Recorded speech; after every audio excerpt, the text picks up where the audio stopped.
ഇന്ന് വളരെ പ്രധാനപ്പെട്ട ഒരു സന്ദേശത്തിലേക്ക് നിങ്ങളുടെ ശ്രദ്ധയെ ഞാൻ തിരിക്കുകയാണ്. നിങ്ങൾ ഈ ലിങ്കുകൾ മറ്റുള്ളവർക്ക് ഇപ്പോൾ തന്നെ ഷെയർ ചെയ്തിട്ടുണ്ടെന്ന് ഞാൻ വിശ്വസിക്കുന്നു.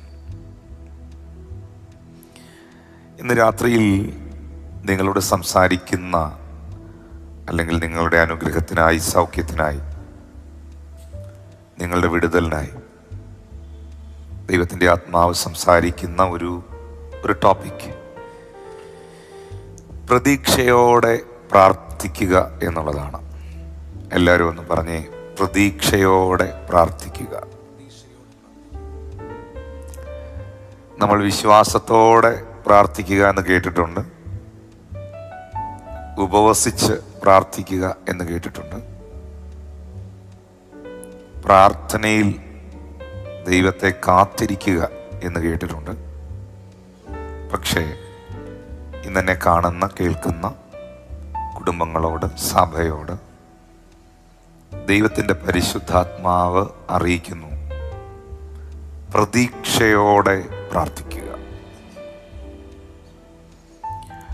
പ്രതീക്ഷയോടെയുള്ള പ്രാർത്ഥന അത്ഭുതങ്ങളെ സൃഷ്ടിക്കും. God has 3 answers for each prayer. ദൈവം എപ്പോഴും നിങ്ങളുടെ പ്രാർത്ഥനയ്ക്ക് 3 മറുപടികളായിരിക്കും തരുന്നത്. ഒന്നെങ്കിൽ യെസ്, അല്ലെങ്കിൽ വെയിറ്റ്, അല്ലെങ്കിൽ I have another plan for you, but he never say no. 3 answers.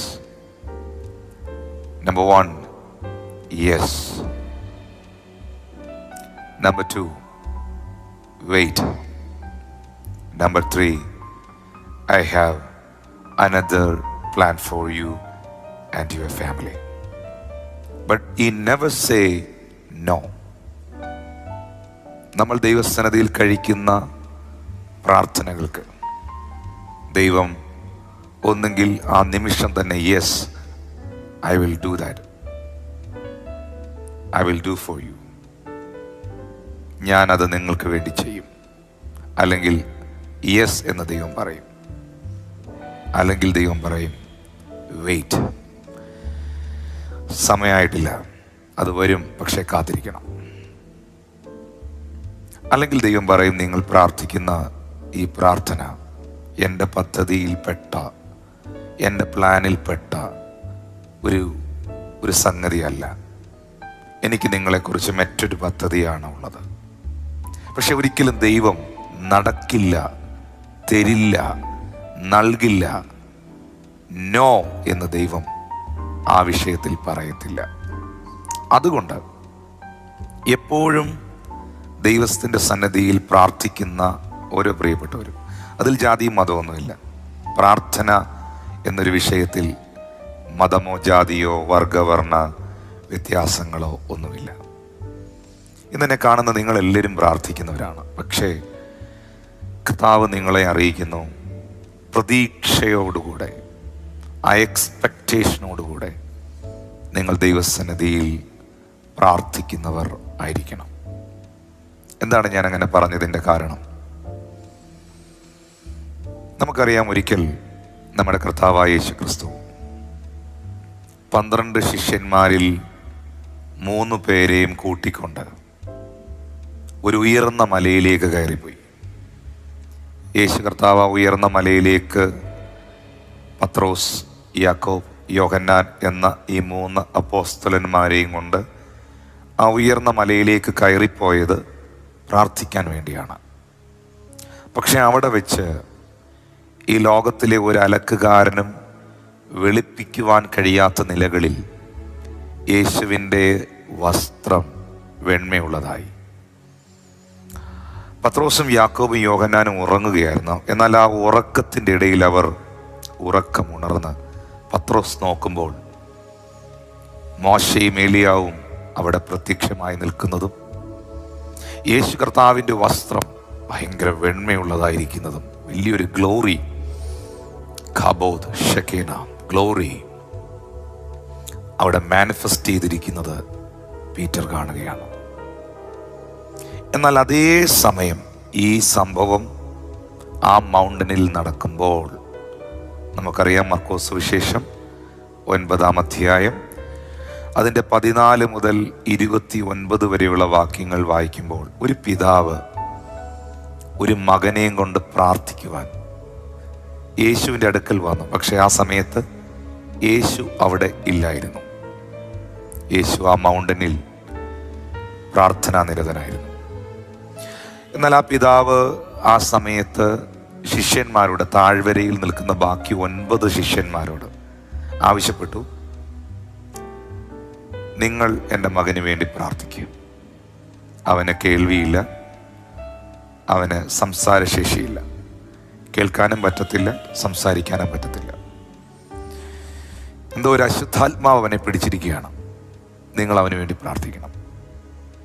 നമുക്കറിയാം, ഈ മുല്ലപ്പൂമ്പൊടി ഏറ്റുകിടക്കും കല്ലിനുമുണ്ടാകും ആ സൗരഭ്യം എന്ന് പറയുന്നത് പോലെ ശിഷ്യന്മാർ പ്രാർത്ഥിച്ചാൽ അതിനകത്തൊരു വിടുതൽ ഉണ്ടാകുമെന്ന് കരുതിയാണ് യേശു ഇല്ലാതിരുന്നിട്ടും, യേശുവിനെ കാണാതിരുന്നിട്ടും ഈ പിതാവ് ഈ മകന് വേണ്ടി പ്രാർത്ഥിക്കുവാൻ ശിഷ്യന്മാരോട് ആവശ്യപ്പെട്ടത്. എന്തായാലും അവർ കൂടെ നടക്കുന്നവരല്ലേ, എന്തേലും ഒരു ഗുണം അവരിലും കാണാതിരിക്കില്ലല്ലോ. പക്ഷെ നമുക്കറിയാം, ഈ ശിഷ്യന്മാർ 9 പേരും ശക്തമായി പ്രാർത്ഥിച്ചു കാണും. നമ്മുടെ ഭാഷയിൽ പറഞ്ഞാൽ പലതവണ പ്രാർത്ഥിച്ചു കാണും. പക്ഷെ ആ മകന് ഒരു മാറ്റം ഉണ്ടായില്ല, ഒരു വിടുതലും അവനിൽ സംഭവിച്ചില്ല. എന്നാൽ നമ്മൾ അവിടെ കാണുന്ന ഒരു അതിപ്രധാനപ്പെട്ട ഒരു സത്യം, അവിടെ ഈ പുരുഷാരമെല്ലാം വന്നു കൂടിയിട്ട് അതിൻ്റെ 14-ാമത്തെ വാക്യത്തിൽ എഴുതിയിട്ടുണ്ട്, അവൻ്റെ ശിഷ്യന്മാർ അടുക്കൽ വന്നാറെ വലിയ പുരുഷാരം അവരെ ചുറ്റി നിൽക്കുന്നതും ശാസ്ത്രിമാർ അവരോട് തർക്കിക്കുന്നതും കണ്ടു. വലിയ തർക്കങ്ങൾ അവിടെ നടന്നു. നമ്മുടെ ഭാഷയിൽ പറഞ്ഞാൽ വലിയൊരു സീനായി, അവിടെ വലിയ പ്രശ്നമായി. എന്നിട്ടും ഈ പിതാവ് പിണങ്ങി പ്രാർത്ഥിച്ചിട്ടും നടന്നില്ല, ശരിയായില്ല, സൗഖ്യമായില്ല, എൻ്റെ കാര്യമൊന്നും നടന്നില്ല എന്ന് പറഞ്ഞ് അവിടുന്ന് മടങ്ങിപ്പോകുന്നില്ല. ആ പിതാവ് അങ്ങനൊരു സാഹചര്യം അവിടെ ഉണ്ടായിട്ട് പോലും യേശു കർത്താവിനെ വെയിറ്റ് ചെയ്ത് നിന്നു, യേശുവിനെ കാത്തു നിന്നു, പ്രതീക്ഷയോടെ കാത്തു നിന്നു.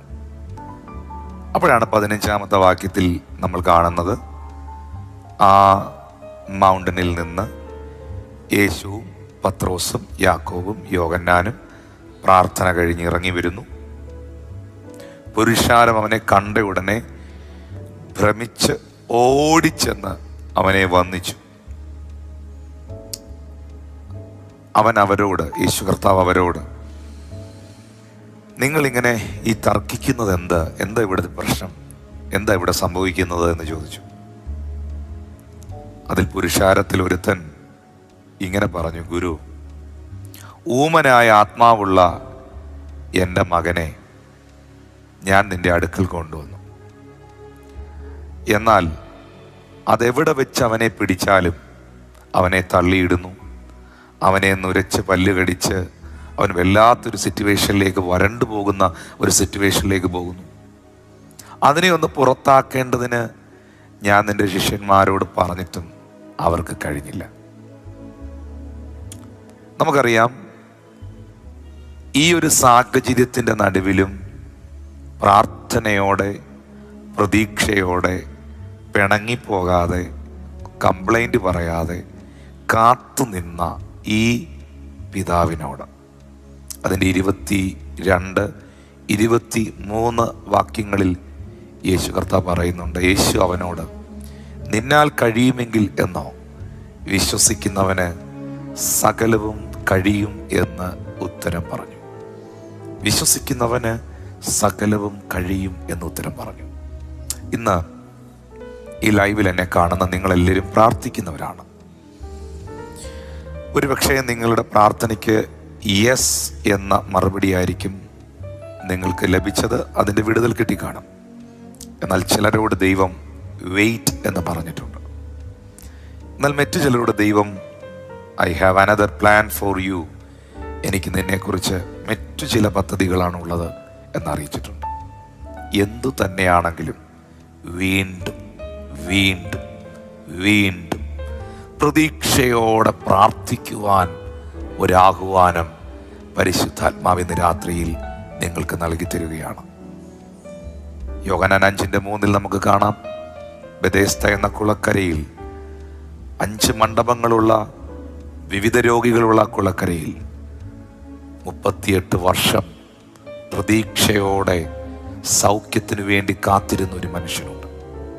പ്രതീക്ഷയോടെ പ്രാർത്ഥനയോടെ കാത്തിരുന്നൊരു വ്യക്തിയുണ്ട്. ആ പ്രതീക്ഷയോടെ 38 വർഷം പ്രാർത്ഥനയോടെ കാത്തിരുന്ന ആ മനുഷ്യനെ സൗഖ്യമാക്കാൻ യേശു ആ ബെഥേസ്ത കുളക്കരയിൽ വന്നു.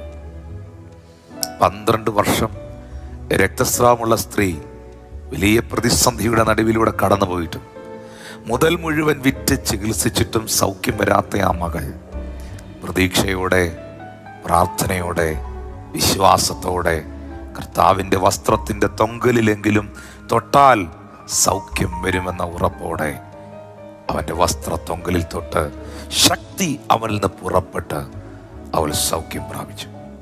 ഞാനിങ്ങനെ നോക്കുമ്പോൾ ഒത്തിരി വ്യക്തികളെ എനിക്ക് ആ നിലകളിൽ കാണാൻ കഴിയുന്നുണ്ട്. അപ്പോസ്തല പ്രവൃത്തികൾ 2-ാം അധ്യായത്തിൽ അപ്പോസ്തലന്മാർ വളരെ പ്രതീക്ഷയോടെ പരിശുദ്ധാത്മാവിന് വേണ്ടി അവർ കാത്തിരുന്ന് പ്രാർത്ഥിച്ചു. പ്രതീക്ഷയോടെ അവർ കാത്തിരുന്ന് അവർ പ്രാർത്ഥിക്കുവാനിടയായി. ആ പ്രതീക്ഷയുടെ പ്രാർത്ഥനയുടെ നടുവിലാണ് ദൈവപ്രവൃത്തി അവരിൽ വെളിപ്പെട്ടത്. ഇന്ന് ഞാൻ ഈ മെസ്സേജ് നിങ്ങളോട് പറയുമ്പോൾ, പ്രത്യേകിച്ച് ഇന്നലെ രാത്രിയിൽ, ഇന്ന് ഒരു മിഡ് നൈറ്റിൽ ഏകദേശം ഒരു 2 മണിയായ സമയത്ത് ഞാനൊരു വേദഭാഗം ഇങ്ങനെ ദൈവസന്നിധിയിൽ ധ്യാനിക്കുകയും പ്രാർത്ഥിക്കുകയും ചെയ്യുമ്പോൾ കർത്താവ് എന്നോട് ഇടപെട്ട ഒരു പ്രധാന ഭാഗമുണ്ട്. അത് സങ്കീർത്തനങ്ങൾ 18-ന്റെ 6-ാമത്തെ വാക്യമാണ്. സങ്കീർത്തനം 18-6. എൻ്റെ കഷ്ടതയിൽ ഞാൻ യഹോവയെ വിളിച്ചപേക്ഷിച്ചു, എൻ്റെ ദൈവത്തോട് നിലവിളിച്ചു. അവൻ തൻ്റെ മന്ദിരത്തിൽ നിന്ന് എൻ്റെ അപേക്ഷ കേട്ട് തിരുമുമ്പിൽ ഞാൻ കഴിച്ച പ്രാർത്ഥന അവൻ്റെ ചെവിയിൽ എത്തി. ഇത്ര ശക്തമേറിയ ഒരു പദമാണത്. ഒന്ന്, ഞാൻ എൻ്റെ കഷ്ടതയിൽ, എൻ്റെ പ്രതിസന്ധിയിൽ എൻ്റെ ദൈവത്തോട് ഞാൻ നിലവിളിച്ചു, കരഞ്ഞു, പ്രാർത്ഥിച്ചു. 2, അവൻ എൻ്റെ അപേക്ഷ കേട്ടു. അപേക്ഷിച്ചാൽ ഉപേക്ഷിക്കാത്ത ഒരു ദൈവം ജീവിക്കുന്നു. കണ്ണുനീരിനെ മറികടക്കാത്ത ഒരു കർത്താവ് ജീവിക്കുന്നു. അടുത്ത വാക്ക് ഇത്ര ശക്തമാണ്. തിരുമുമ്പിൽ ഞാൻ കഴിച്ച പ്രാർത്ഥന അവൻ്റെ ചെവിയിലെത്തി. ഓ, യെശയ്യാ 59:1 പറയുന്നുണ്ട്, എന്നെ വിളിച്ചപേക്ഷിക്കുക. യെശയ്യാ 59:1, രക്ഷിപ്പാതിരിപ്പാൻ അവൻ്റെ കരം കുറുകിയിട്ടില്ല, കേൾക്കാതിരിക്കാൻ അവൻ്റെ കാത് മന്ദമായിട്ടില്ല. അവൻ്റെ കാത് മന്ദമായിട്ടില്ല. ഇരമ്യാ 33:3 പറയുന്നുണ്ട്, എന്നെ വിളിച്ചപേക്ഷിക്കാം, ഞാൻ നിനക്ക് ഉത്തരമരുളും. നീ അറിയാത്തതും മഹത്തായതും അഗോചരമായ കാര്യങ്ങളെ ഞാൻ നിനക്ക് വെളിപ്പെടുത്തും. ലൂക്കോസ് 18:7-8 രേഖപ്പെടുത്തിയിരിക്കുന്നു, ദൈവമോ തന്നോട് നിലവിളിക്കുന്ന വൃതന്മാരുടെ കാര്യത്തിൽ അവൻ ദീർഘക്ഷമയുള്ളവനാകയാൽ വേഗത്തിൽ അവരെ പ്രതിക്രിയ നടത്തി അവൻ രക്ഷിക്കും. വേഗത്തിൽ അവരെ പ്രതിക്രിയ നടത്തി അവൻ രക്ഷിക്കും. മത്തായി 7:7, യാചിപ്പീൻ എന്നാൽ നിങ്ങൾക്ക് ലഭിക്കും, അന്വേഷിക്കുവീൻ നിങ്ങൾ കണ്ടെത്തും, മുട്ടുവീൻ നിങ്ങൾക്കായി തുറക്കപ്പെടും. ഇന്ന് രാത്രിയിൽ ഞാൻ ഈ ഭാഗം ഇങ്ങനെ പറയുമ്പോഴേ, നമ്മുടെ കഷ്ടതയിൽ നമ്മൾ ദൈവത്തോട് പ്രാർത്ഥിക്കുമ്പം ദൈവം നമ്മുടെ അപേക്ഷ കേൾക്കുമെന്നും അപേക്ഷിക്കുന്നവനെ ദൈവം ഉപേക്ഷിക്കില്ലെന്നും നമ്മുടെ പ്രാർത്ഥന ദൈവത്തിൻ്റെ കാതുകളിൽ എത്തുമെന്നൊക്കെ പറയുമ്പോൾ ഞാനൊരു സംഭവം ദൈവവചനത്തിൽ നിന്ന് ഓർക്കുകയാണ്. അതാണ് ഇന്നലെ എൻ്റെ പ്രാർത്ഥനയിൽ കർത്താവിനോട് സംസാരിച്ചത്.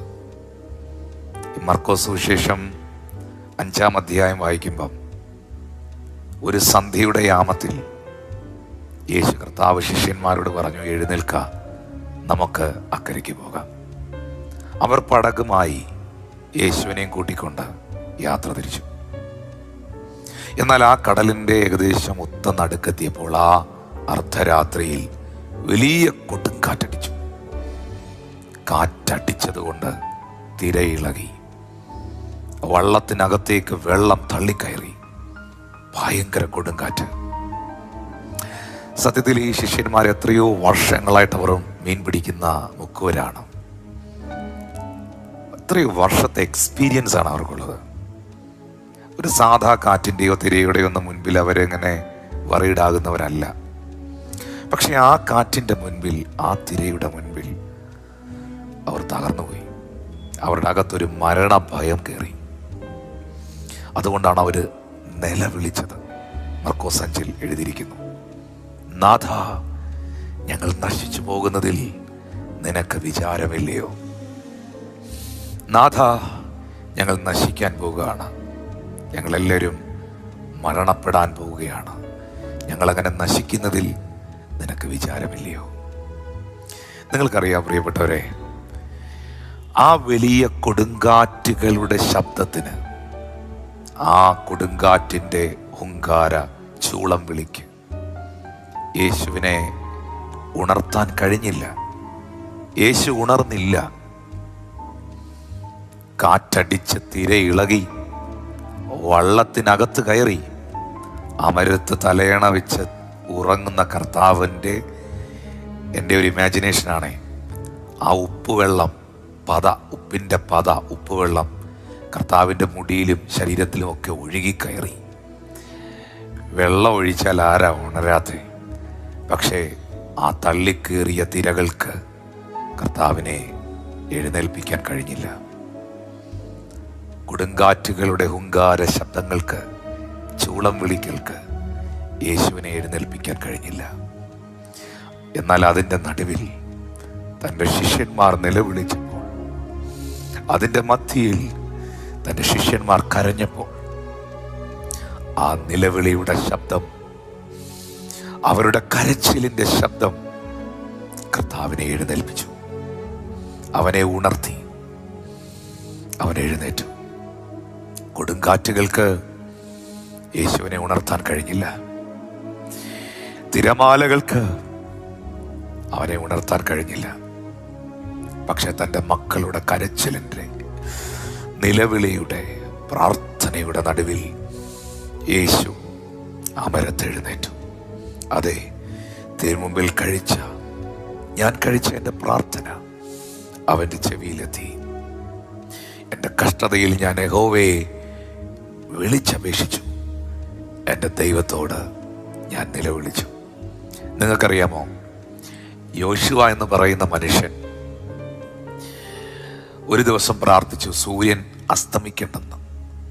ചരിത്രത്തിലാദ്യമായി ഒരു ദിവസം സൂര്യൻ അസ്തമിച്ചില്ല. സൂര്യൻ ഉദിച്ചു നിന്നു. ഒരു മനുഷ്യന്റെ പ്രാർത്ഥനയുടെ മുൻപിൽ, സൂര്യനെയും ചന്ദ്രനെയും ദൈവം ഒരു മനുഷ്യന്റെ പ്രാർത്ഥനയുടെ മുൻപിൽ പിടിച്ചു നിർത്തി.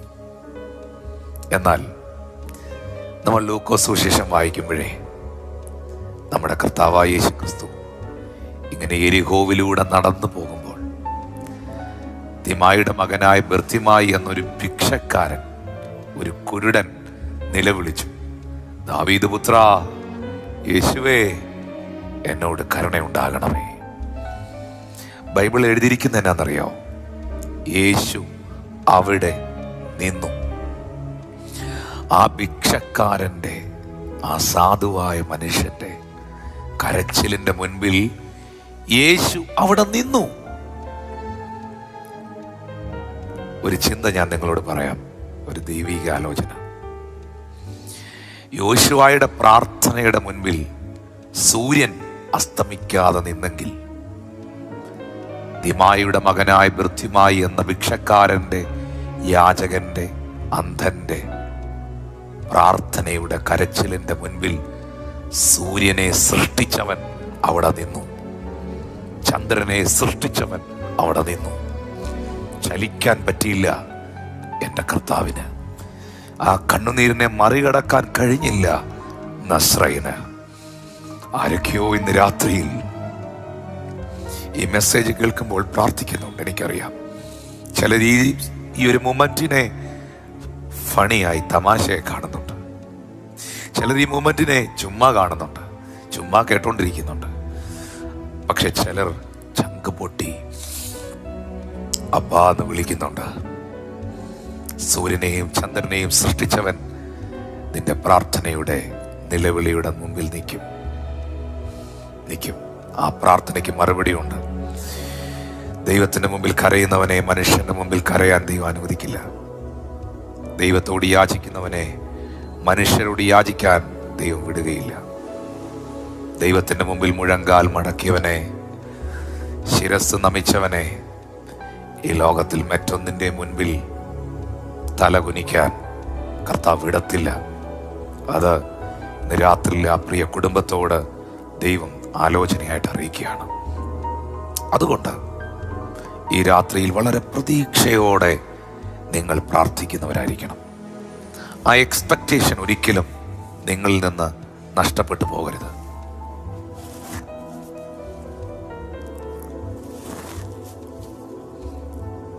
ഒരിക്കലും ആ പ്രതീക്ഷകൾ നിങ്ങളിൽ നിന്നും കൈവിട്ടു പോകരുത്.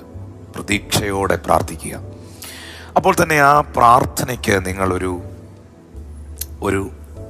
ഒരു ആത്മീക അന്തരീക്ഷം ഉളവാക്കണം.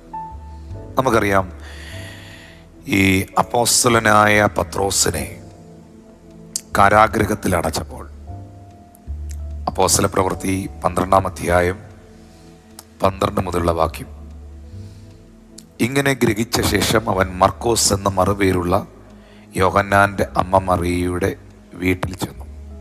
അവിടെ അനേകർ ഒരുമിച്ച് കൂടി പ്രാർത്ഥിച്ചുകൊണ്ടിരുന്നു. നിങ്ങൾ ആ പ്രാർത്ഥന കാണുന്നുണ്ടോ? മർക്കോസിന്റെ മറുപേരുള്ള യോഹന്നാന്റെ അമ്മ മറിയയുടെ വീട്ടിൽ നടക്കുന്നതായ ആ പ്രാർത്ഥന അവരെന്തോ പ്രതീക്ഷിച്ചുകൊണ്ടുള്ള പ്രാർത്ഥനയാണ്. മറ്റൊന്നുമല്ല അവരുടെ പ്രതീക്ഷ.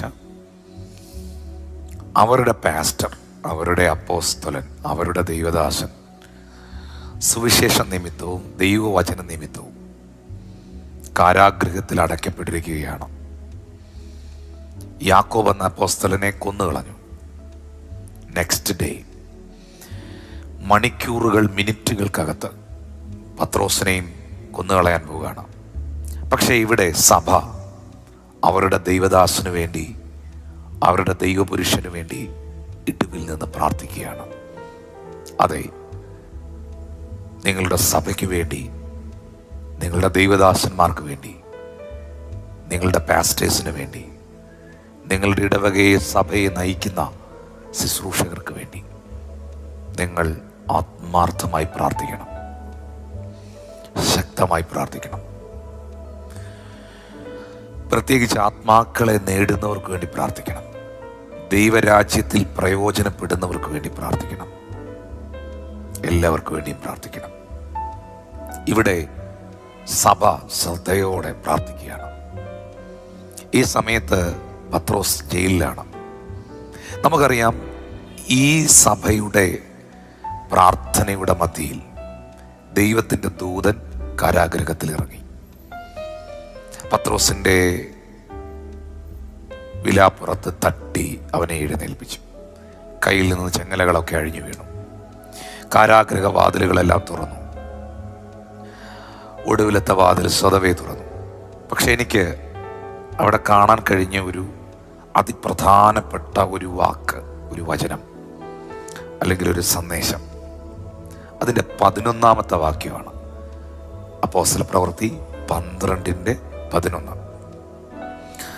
പത്രോസിന് സുബോധം വന്നിട്ട് കർത്താവ് തൻ്റെ ദൂതനെ അയച്ച് ഹെരോദാവിൻ്റെ കയ്യിൽ നിന്നും യഹൂദ ജനത്തിൻ്റെ സകല പ്രതീക്ഷയിൽ നിന്നും എന്നെ വിടുവിച്ചു എന്ന് ഇപ്പോൾ വാസ്തവമായും ഞാൻ അറിയുന്നു എന്നവൻ പറഞ്ഞു. ഇന്ന് രാത്രി ഞാൻ നിങ്ങളോട് സംസാരിക്കുന്നത് പ്രതീക്ഷയോടെ പ്രാർത്ഥിക്കുക എന്നുള്ളതാണ്. നിങ്ങൾ കണ്ടോ? ഈ വാക്യം ശ്രദ്ധിച്ചോ?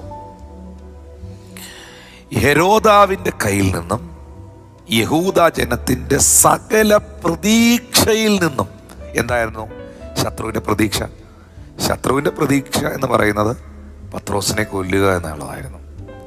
ശത്രുവിൻ്റെ പ്രതീക്ഷ എന്നുള്ളത് ഇനി പത്രോസ് എന്ന് പറയുന്ന മനുഷ്യന് ശുശ്രൂഷയില്ല, ലൈഫും ഇല്ല, ചർച്ചും ഇല്ല, മിനിസ്ട്രി ഇല്ല, ഒന്നുമില്ല, ക്ലോസ് ദ ചാപ്റ്റർ എന്ന് പറയുന്ന പോലെ ആ വിഷയം അങ്ങ് അവസാനിപ്പിച്ചേക്കാം എന്നുള്ളതായിരുന്നു. പക്ഷെ പ്രതീക്ഷയോടെ പ്രാർത്ഥിക്കുന്ന, പ്രാർത്ഥനയിൽ ചേർത്ത് പിടിക്കുന്ന ഒരു കൂട്ടമുണ്ടായിരുന്നത് കൊണ്ട് അവിടെ സംഭവിച്ചത് ശത്രുവിൻ്റെ സകല പ്രതീക്ഷയിൽ നിന്നും പത്രോസിനെ ദൈവം വിടുവിച്ചു. അതെ, നിങ്ങളുടെ പരാജയം പ്രതീക്ഷിക്കുന്നവരുണ്ട്, നിങ്ങളുടെ തകർച്ചകൾ പ്രതീക്ഷിക്കുന്നവരുണ്ട്. അത് അവരുടെ അറിവില്ലായ്മ കൊണ്ടാണ്, അവരുടെ അസൂയയാണ്, അല്ലെങ്കിൽ അവരുടെ ജഡത്തിൽ അവരങ്ങനെ ചിന്തിക്കുന്നുകൊണ്ടാണ്. ആര് നന്നായി കിടന്നാലും നമുക്കതൊരു അനുഗ്രഹം തന്നെയാണ്. എല്ലാവരുടെയും നന്മ കാണണമെന്നുള്ള നമ്മളുടെ ആ നല്ല മനസ്സ് നമ്മിലേക്ക് നന്മകളെ കൊണ്ടുവരുന്നതാണ്. പക്ഷേ പിശാച് മനുഷ്യരിൽ പ്രവർത്തിക്കുന്നു. അതുകൊണ്ട് മറ്റുള്ളവരുടെ തിന്മ കാണാൻ, തകർച്ച കാണാൻ അവർ പ്രതീക്ഷയോടെ നോക്കി നിൽക്കുന്നു. എന്നാൽ അതിൻ്റെ നടുവിൽ ദൈവത്തിൻ്റെ മുഖം അന്വേഷിച്ചുകൊണ്ട്, ദൈവത്തിൻ്റെ മുഖത്തേക്ക് നോക്കിക്കൊണ്ട് ഞങ്ങൾ ശക്തമായി പ്രാർത്ഥിക്കുന്ന ഒരു ദൈവ പൈതലാണെങ്കിൽ ശത്രുവിൻ്റെ സകല പ്രതീക്ഷകളെയും തകർത്തു കളഞ്ഞ് ദൈവത്തിൻ്റെ പ്രതീക്ഷകൾക്കൊത്തവണ്ണം പരിശുദ്ധാത്മാവ് നിങ്ങളെ കൈപിടിച്ചുയർത്തുവാനിടയാകും. ദുഷ്ടൻ്റെ എല്ലാ പ്രതീക്ഷകളും ക്യാൻസലായി പോകും. അവൻ്റെ എല്ലാ അസൈൻമെൻറ്റും എഗ്രിമെൻറ്റും ഉടഞ്ഞു പോകും. ഇന്ന് എന്നെ കണ്ടുകൊണ്ടിരിക്കുന്ന നിങ്ങളെ നോക്കി, നിങ്ങളുടെ കുടുംബത്തെ നോക്കി യേശു ക്രിസ്തുവിൻ്റെ നാമത്തിൽ ദൈവം അഭിഷേകം ചെയ്ത അധരങ്ങൾ കൊണ്ട് ഞാൻ ഡിക്ലെയർ ചെയ്യുന്നു, പിശാചിൻ്റെ, മന്ത്രവാദിയുടെ, ശത്രുവിൻ്റെ, അസൂയക്കാരൻ്റെ പ്രതീക്ഷയല്ല നിങ്ങളിൽ നടക്കാൻ പോകുന്നത്. ദൈവത്തിൻ്റെ ഇഷ്ടം, സ്വർഗത്തിൻ്റെ പദ്ധതി നിങ്ങളുടെ കുടുംബത്തിൽ, നിങ്ങളുടെ തലമുറയിൽ, നിങ്ങളുടെ സഭയിൽ, നിങ്ങളുടെ ജീവിതത്തിൽ സംഭവിക്കും. അതല്ലേ വചനം പറയുന്നത്? യേശു പ്രാർത്ഥിക്കാൻ പഠിപ്പിച്ചപ്പോൾ, സ്വർഗസ്ഥനായ ഞങ്ങളുടെ പിതാവേ, നിന്റെ രാജ്യം വരണമേ, നിന്റെ ഇഷ്ടം സ്വർഗത്തിലെ പോലെ ഭൂമിയിലും ആകണമേ. നിന്റെ ഇഷ്ടം സ്വർഗത്തിലെ പോലെ ഭൂമിയിലും ആകണമേ. സ്വർഗത്തിലെ ഇഷ്ടം ഭൂമിയിൽ നടന്നാൽ മതി. സ്വർഗത്തിലെ ഇഷ്ടം വീട്ടിൽ നടന്നാൽ മതി. സ്വർഗത്തിലെ ഇഷ്ടം സഭയിൽ നടന്നാൽ മതി. സ്വർഗത്തിലെ ഇഷ്ടം നിങ്ങളിൽ നടന്നാൽ മതി. നിങ്ങളെ ഇഷ്ടമല്ലാത്തവരുടെ ഇഷ്ടമല്ല നിങ്ങളിൽ നടക്കേണ്ടത്. നിങ്ങളെ ഇഷ്ടമല്ലാത്തവരുടെ ഇഷ്ടമല്ല നിങ്ങളുടെ ജീവിതത്തിൽ നടക്കേണ്ടത്. ദൈവത്തിൻ്റെ ഇഷ്ടം, ദൈവത്തിൻ്റെ പദ്ധതി നിങ്ങളിൽ സംഭവിക്കും. അത് തിന്മയ്ക്കല്ല, അത് നന്മയ്ക്കായിരിക്കും. എന്നാൽ ഈ പ്രാർത്ഥനയ്ക്ക്, ഈ പ്രതീക്ഷയോടുകൂടെ പ്രാർത്ഥിക്കണമെന്ന് ഞാൻ പറഞ്ഞല്ലോ, ആ പ്രാർത്ഥനയ്ക്ക് നമ്മളെപ്പോഴും ഒരു ആത്മീക അന്തരീക്ഷം, ഒരു സ്പിരിച്വൽ അറ്റ്മോസ്ഫിയർ അതിനുവേണ്ടി ക്രിയേറ്റ് ചെയ്യണം. പലരും എന്നോട് ചോദിച്ചിട്ടുണ്ട്, പാസ്റ്റർ ഹൗ ടു പ്രേ, എങ്ങനെയാണ് പ്രാർത്ഥിക്കേണ്ടത്? ഞാൻ സത്യമായിട്ട് നിങ്ങളോട് പറയുന്നു, അതിന് പ്രത്യേകിച്ചൊരു വകുപ്പൊന്നുമില്ല. യേശുക്രിസ്തുവിൻ്റെ നാമത്തിൽ പ്രാർത്ഥിക്കണം എന്നുള്ളത് വളരെ ഇമ്പോർട്ടൻ്റ് ആണ്. എൻ്റെ നാമത്തിൽ അപേക്ഷിപ്പീൻ, എന്നാൽ നിങ്ങൾക്കതുണ്ടാകും. ഒരു പ്രത്യേക സ്ഥലത്ത് നിന്ന് പ്രാർത്ഥിക്കണമെന്നോ ഒരു പ്രത്യേക ഇടത്ത് നിന്ന് പ്രാർത്ഥിക്കണമെന്നൊന്നും ബൈബിളിൽ എഴുതിയിട്ടില്ല. ഒരു പ്രത്യേക സ്ഥലത്ത് പോയി നിന്ന് പ്രാർത്ഥിച്ചാലേ ദൈവം കേൾക്കത്തുള്ളൂ എന്നും എഴുതിയിട്ടില്ല. എന്നാൽ നമുക്ക് ശലോമോൻ്റെ ആലയത്തെക്കുറിച്ച് ഒരു പരാമർശം അവിടെ ഉണ്ട്. ഇവിടെ നിങ്ങൾ കഴിക്കുന്ന നിങ്ങളുടെ പ്രാർത്ഥനയ്ക്ക് എൻ്റെ കണ്ണും എൻ്റെ ചെവിയും എപ്പോഴും തുറന്നിരിക്കും. ഓക്കെ, അത് അവിടുത്തെ വിഷയം. പക്ഷേ പത്മോസിൻ്റെ ഏകാന്തതയിലും പ്രാർത്ഥനയ്ക്ക് മറുപടി തരുന്ന ദൈവമുണ്ട്. വഴിയോരത്തിലിരുന്ന് ഇരക്കുന്ന മനുഷ്യൻ്റെ നിലവിളിയുടെ നടുവിൽ ആ തിരുവോരങ്ങളിൽ നടന്ന പ്രാർത്ഥനയിലും മറുപടി തരുന്നൊരു ദൈവമുണ്ട്. ഏത് സ്ഥലത്തും ഏത് സാഹചര്യത്തിലും ഏതവസ്ഥയിലും എവിടെ നിന്ന് പ്രാർത്ഥിച്ചാലും നമ്മുടെ ദൈവം നമ്മുടെ പ്രാർത്ഥനയ്ക്ക് മറുപടി തരും. പ്രാർത്ഥിക്കണം എന്നുള്ളത് മാത്രമേ ഉള്ളൂ. ആ പ്രാർത്ഥന മറ്റൊരു നാമത്തിലുമല്ല, യേശു ക്രിസ്തുവിൻ്റെ ഏക സത്യ നിത്യനാമത്തിൽ ആയിരിക്കണം എന്നുള്ളത് ദൈവം ആഗ്രഹിക്കുന്നു. കാരണം പ്രാർത്ഥന കേൾക്കാനുള്ള ഒരേ ഒരു വഴി യേശു ക്രിസ്തുവിൻ്റെ പരിശുദ്ധ നാമമാണ്. അതുകൊണ്ടാണ് തീമോത്തിയോസിൻ്റെ ലേഖനത്തിൽ തീമോത്തിയോസ് പറയുന്നത്, ദൈവം ഒരുവനല്ലോ, ദൈവത്തിനും മനുഷ്യർക്കും മധ്യസ്ഥനും ഒരുവൻ, അത് തന്നെ താൻ ജീവനെ മറുവിലയായി തന്ന ക്രിസ്തു യേശു തന്നെയാണ്. No other name, no other name, വേറെ ഒരു നാമവും ഇല്ല. ഞാനൊരു സംഭവം നിങ്ങളെ കാണിക്കുകയാണ്. 2 വാക്യങ്ങളുടെ അടിസ്ഥാനത്തിൽ നിങ്ങളുടെ പ്രാർത്ഥന കുറച്ചും കൂടെ എഫക്റ്റീവാകാൻ, നിങ്ങളുടെ പ്രാർത്ഥന കുറച്ചും കൂടെ ശക്തമാകാൻ ഈ 2 വാക്യങ്ങളും ആ വാക്യത്തിലൂടെ ഞാൻ നിങ്ങൾക്ക് തരുന്നതായ ഒരു ചെറിയ സന്ദേശവും പ്രയോജനപ്പെടും. ഒന്നാമതായിട്ട് മത്തായി 6:6 അവിടെ ഇംഗ്ലീഷിൽ എഴുതിയിരിക്കുന്നത് ഇങ്ങനെയാണ്, but you when you pray go in to your inner room, close your door and pray to your father who sees what is done in secret will reward you. നീയോ പ്രാർത്ഥിക്കുമ്പോൾ, വെൻ യു പ്രേ, നീയോ പ്രാർത്ഥിക്കുമ്പോൾ അറയിൽ കടന്ന് വാതിലടച്ച് രഹസ്യത്തിലുള്ള നിന്റെ പിതാവിനോട് പ്രാർത്ഥിക്കാം. രഹസ്യത്തിൽ കാണുന്ന നിന്റെ പിതാവ് നിനക്ക് പ്രതിഫലം തരും. ഞാൻ ചിലപ്പോഴൊക്കെ പറയാറുണ്ട്, രഹസ്യത്തിൽ നിങ്ങൾ പ്രാർത്ഥിക്കുന്നതിൻ്റെ മറുപടി ദൈവം പരസ്യമായി തരും. പക്ഷെ എങ്ങനെയാണ് പ്രാർത്ഥിക്കേണ്ടത്?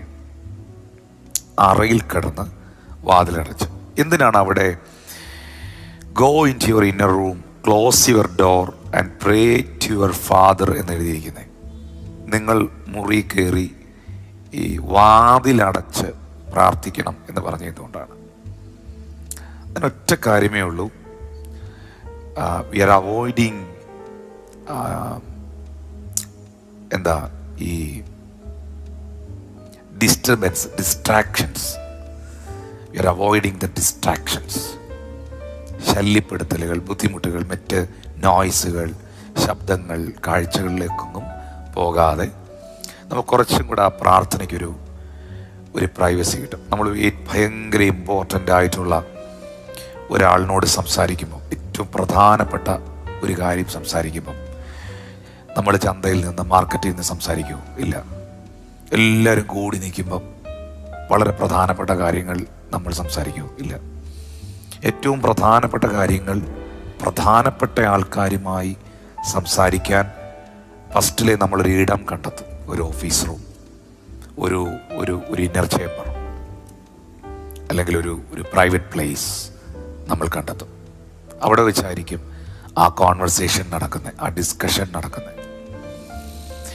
ഇതുപോലെ നമ്മൾ സംസാരിക്കുന്നത് സർവശക്തനാകുന്ന ദൈവത്തോടാണ്. ആ ഒരു ബോധ്യം എപ്പോഴും നിങ്ങളുടെ ഉള്ളത്തിൽ വേണം. എപ്പോഴൊക്കെ നിങ്ങൾ പ്രാർത്ഥിക്കാനിരിക്കുന്നുവോ ആ ഒരു ബോധ്യം, ഞാൻ ആരോടാണ് ഈ സംസാരിക്കുന്നത് എന്ന ബോധ്യം എപ്പോഴും ഉള്ളത്തിൽ വേണം. ഇന്ന് നിത്യതയിൽ വിശ്രമിക്കുന്ന, ക്രിസ്തുവിൽ വളരെ പ്രസിദ്ധനായിരുന്ന സുവിശേഷകനും അപ്പോസ്തലനും പാസ്റ്ററുമായിരുന്ന പാസ്റ്റർ പോൾ യോങ്കിച്ചോ, കൊറിയയിൽ സൗത്ത് സിയോൾ എന്ന ചർച്ചിൽ, ലോകത്തിലെ ഏറ്റവും വലിയ അസംബ്ലീസ് ഓഫ് ഗോഡ് ചർച്ചിൻ്റെ പാസ്റ്ററായിരുന്നു അദ്ദേഹം. 2021 അദ്ദേഹം നിത്യതയിൽ ചേർക്കപ്പെട്ടത്. അദ്ദേഹം മണിക്കൂറുകൾ പ്രാർത്ഥിക്കുന്ന ഒരു മനുഷ്യനായിരുന്നു. 2010 അദ്ദേഹത്തിൻ്റെ ചർച്ചിൽ 8 ലക്ഷം വിശ്വാസികളുണ്ടായിരുന്നു. 2010 അദ്ദേഹത്തിൻ്റെ സഭയിൽ 8 ലക്ഷം വിശ്വാസികളുണ്ടായിരുന്നു. ഭയങ്കരമായ ഹീലിംഗ് മിനിസ്ട്രി, ഒത്തിരി ഗിഫ്റ്റഡ്, ഹോളി സ്പിരിറ്റിൻ്റെ ഒത്തിരി ഗിഫ്റ്റുള്ള ഒരു മനുഷ്യനായിരുന്നു. അദ്ദേഹത്തിൻ്റെ ലൈഫിൻ്റെ ഏറ്റവും സക്സസിൻ്റെ, വിജയത്തിൻ്റെ ഏറ്റവും പ്രധാനപ്പെട്ടൊരു കാര്യം തൻ്റെ പ്രാർത്ഥനാ ജീവിതമായിരുന്നു. ഒരിക്കൽ അദ്ദേഹത്തിൻ്റെ ഒരു ടെസ്റ്റ് മണിയിൽ ഞാൻ കേട്ടതാണ്, സാക്ഷ്യത്തിൽ ഒരു സംഭവം. കൊറിയയുടെ പ്രസിഡന്റ് ഒരിക്കൽ പോൾ യോങ്കിച്ചോയെ കാണാനായി, ഒരു അത്യാവശ്യ കാര്യം ഡിസ്കസ് ചെയ്യാനായി തൻ്റെ ഓഫീസിലെത്തി. തന്നെ ഫോൺ വിളിച്ചിട്ട് എടുത്തില്ല. തൻ്റെ ഓഫീസിലേക്ക് താൻ കടന്നു വന്നു. ഓഫീസിലില്ലെന്ന് പറഞ്ഞു. അങ്ങനെ അവർ വീട്ടിലെത്തിയപ്പോൾ അദ്ദേഹത്തിൻ്റെ ഭാര്യ പറഞ്ഞു അദ്ദേഹം പ്രെയർ മൗണ്ടനിലാണ്. അവർക്ക് പ്രെയർ മൗണ്ടൻസ് ഉണ്ട്. അവിടെ പോൾ യോങ്കിച്ചോ കയറിപ്പോയാൽ 3 ദിവസം കഴിഞ്ഞൊക്കെ വരത്തുള്ളൂ. ഇത്രയും അവേഴ്സ് അവർ പ്രാർത്ഥനയിലായിരിക്കും. ആ ഒരു വീക്കിൽ ഉള്ള മീറ്റിങ്ങിന് വേണ്ടി അവർ പ്രിപ്പയർ ചെയ്യായിരിക്കും. അങ്ങനെ പ്രാർത്ഥിക്കാൻ പറ്റും. എനിക്ക് ഒത്തിരി അനുഭവങ്ങളുണ്ട്.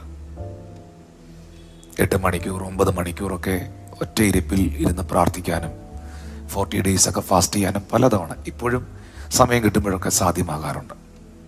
അതൊക്കെ ഒരു അരമണിക്കൂർ ആയതുപോലെ ആത്മസാന്നിധ്യത്തിൽ പ്രാർത്ഥിക്കുമ്പോൾ നമുക്ക് ഫീൽ ചെയ്തുള്ളൂ. ആത്മസാന്നിധ്യത്തിൽ നമ്മൾ പ്രാർത്ഥിച്ചില്ലെങ്കിൽ അരമണിക്കൂർ പ്രാർത്ഥന നമുക്ക് ഒരു ദിവസം ആയതുപോലെ തോന്നും. ഈ പോൾ യോങ്കിച്ചോടെ അവിടെ ഈ കൊറിയൻ പ്രസിഡന്റും തൻ്റെ അനുയായികളും കടന്നു വന്ന് തന്നെ അന്വേഷിക്കുമ്പോൾ തൻ്റെ ഭാര്യ പറഞ്ഞു താൻ പ്രെയർ മൗണ്ടനിലാണ്, തന്നെ വിളിക്കാമെന്ന് പറഞ്ഞു. അങ്ങനെ വിളിക്കാൻ ചെന്നപ്പോൾ അദ്ദേഹത്തോട് പറഞ്ഞു ഇങ്ങനെ പ്രസിഡന്റ് കാണാൻ വന്നിട്ടുണ്ട്, മീറ്റ് ചെയ്യാൻ വന്നിട്ടുണ്ട്, പെട്ടെന്ന് ഇറങ്ങി വരണം. പോൾ യോങ്കിച്ചോ തന്നെ വിളിക്കാൻ വന്നവരോട് പറഞ്ഞത്രേ, ഞാൻ അഖിലാണ്ടത്തെ മുഴുവൻ സൃഷ്ടിച്ചവനായ സൃഷ്ടാവായ ദൈവത്തോട് സംസാരിച്ചുകൊണ്ടിരിക്കുകയാണ്. കൊറിയൻ പ്രസിഡന്റിനേക്കാൾ വലിയവനായ ദൈവത്തോട് ഞാൻ സംസാരിച്ചുകൊണ്ടിരിക്കുകയാണ്. അദ്ദേഹത്തെ ഞാൻ കണ്ടുകൊള്ളാം, വിളിച്ചുകൊള്ളാം, പക്ഷേ ഞങ്ങൾ ഒരു സീരിയസ് കോൺവെർസേഷനിലാണ്. ഒന്നോർത്തേ, ഞാനും എൻ്റെ ദൈവവും ഒരു സീരിയസ് കോൺവെർസേഷനിലാണ്. അത് കഴിഞ്ഞിട്ട് മാത്രമേ എനിക്ക് പ്രസിഡന്റിനെ കാണാൻ കഴിയുള്ളൂ. ഞാൻ ആരോടാണ് ഈ സംസാരിക്കുന്നത് എന്നുള്ളതിൻ്റെ ഗൗരവം ഓർത്തേ. നമ്മുടെ വീട്ടിൽ പ്രാർത്ഥന നടക്കുമ്പോൾ ഒരു പാത്രം വീഴുന്ന ഒച്ച കേട്ടാൽ നമ്മൾ പ്രാർത്ഥന നിർത്തി പലരും എഴുന്നേറ്റ് പോകും. ഫോൺ അടിച്ചെന്ന് തോന്നുന്നു എന്നും പറഞ്ഞ് എഴുന്നേറ്റ് പോകും.